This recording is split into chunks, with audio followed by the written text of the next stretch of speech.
कल्पना कीजिए एक ऐसी धरती की जहां गंगा की लहरें नाचती हैं, चावल के खेत हरे भरे लहराते हैं और बिहार का दिल धड़कता है। लेकिन इस धड़कन के बीच एक ऐसी धुन है जो कम सुनाई देती है, एक ऐसी कहानी जो जमीन पर नहीं बल्कि उपेक्षा की मिट्टी में दबी हुई है। भारत का यह हृदय प्रदेश बिहार सिर्फ राजनीति या फसल की बात नहीं करता, यहाँ करोड़ों चेहरों में अनकही दास्तां है। आज हम बात करेंगे मुसहर समुदाय की। वह बिहार के वह लोग हैं जो सदियों से जमीन के मालिक नहीं बल्कि जमीन के साए में जीते आए हैं। एक समुदाय जिसका नाम में संघर्ष की गवाही देता है। मुसहर, मुस यानी चूहा और आहार मतलब भोजन। वे लोग हैं जो भूख मिटाने को मजबूर होकर चूहे को भी अपना सहारा बनाते हैं। लेकिन उनकी कहानी सिर्फ भूख की नहीं बल्कि सम्मान, पहचान और बराबरी की है। आइए इस 10 मिनट की यात्रा में हम उनके दिल की गहराई में उतरते हैं। तो आइए पहले जाने मुसहर कौन है। ये नाम सुनते ही मन में एक कड़वी सच्चाई उभर आती है। सदियों पहले जब बिहार की मिट्टी उपजाऊ थी, तब मुसहर समुदाय को समाज के निचले पायदान पर ढकेल दिया गया। वे महादलित कहलाते हैं। दलितों में सबसे पिछड़े। भारतीय संविधान की नजर में वे अनुसूचित जाति SC के अंतर्गत आते हैं, लेकिन वास्तविकता में वे सामाजिक रूप से बहिष्कृत हैं। बिहार में इनकी आबादी का अनुमान 25 से 30 लाख के बीच लगाया जाता है।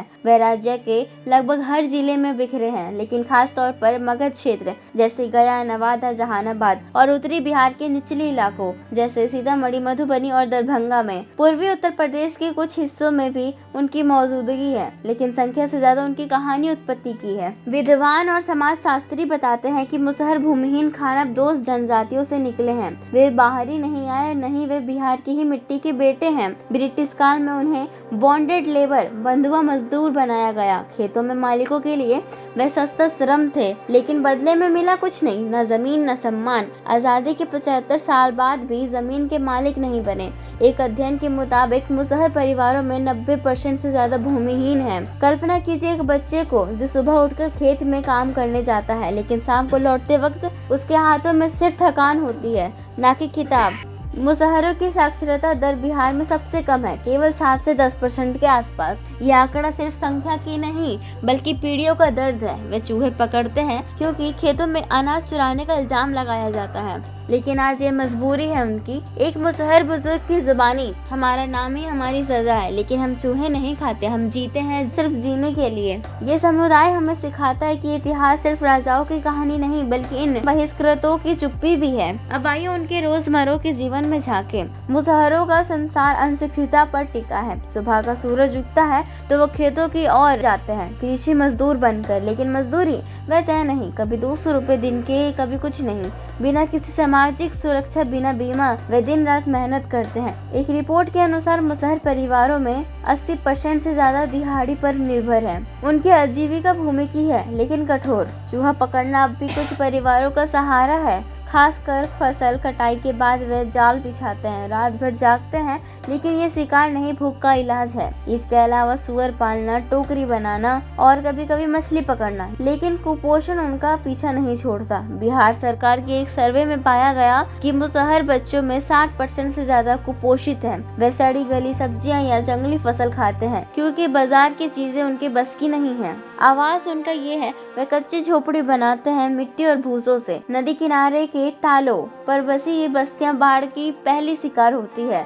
हर मॉनसून में उनका सब कुछ बह जाता है। एक मुसहर महिला राधा देवी कहती है, बाढ़ आती है तो हमारा सब कुछ डूब जाता है, लेकिन हमारा दर्द वो तो हमेशा डूबा रहता है। और महिलाएं वे इस समुदाय की रीढ़ है। सुबह खेत, दोपहर घर, शाम को टोकरी बुनना या सुअर चराना। दोहरी मार, गरीबी और प्रीत सत्ता, लेकिन उनकी ताकत देखिए, वे जीविका समूह में संगठित हो रही हैं, छोटे छोटे व्यवसाय चला रही हैं, फिर भी स्वास्थ्य सुविधाओं से वंचित हैं। एक अध्ययन बताता है कि मुसहर महिलाओं में मात्र मृत्यु दर बिहार के औसत से दोगुनी है।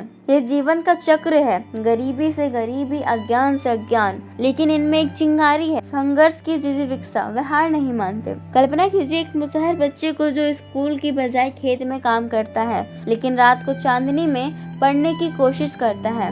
यही उनका कहानी है, अंधेरे में रोशनी ढूंढना। दोस्तों, अब बात भविष्य की जाए, क्या मुसहरों का सूरज उगने वाला है? हाँ, कुछ किरणें तो दिखाई दे रही हैं। बिहार सरकार ने महादलित मिशन के तहत विशेष प्रयास शुरू किए हैं।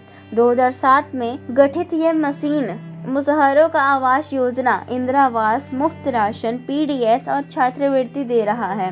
एक रिपोर्ट के मुताबिक पिछले 10 वर्षों में 50,000 से ज्यादा मुसहर परिवारों को पक्के घर मिले हैं। शिक्षा पर फोकस सबसे बड़ा है। टोल शिक्षा केंद्र, ये छोटे छोटे स्कूल हैं जो मुसहर बस्तियों में ही चलते हैं। यहाँ बच्चे मुख्य धारा से जुड़ते हैं बिना दूर जाए। एक उदाहरण, गया जिले में ऐसे केंद्रों से साक्षरता दर 15% बढ़ी है।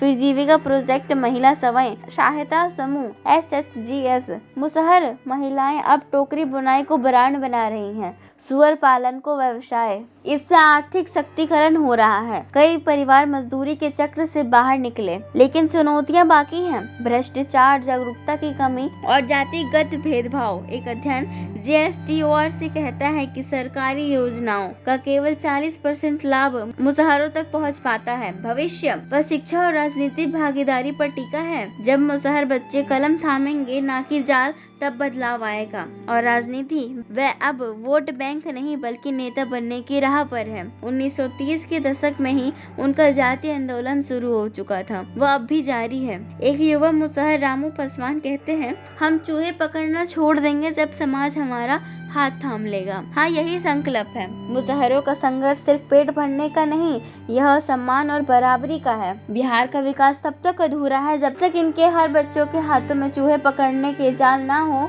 बल्कि किताबें और कलम हो। आइए हम सब मिलकर इस समुदाय को जमीन पर जगह दें, नहीं समाज के दिल में अमिट जगह। शेयर कीजिए, जागरूक कीजिए और बदलाव का हिस्सा बनिए। धन्यवाद। जय हिंद।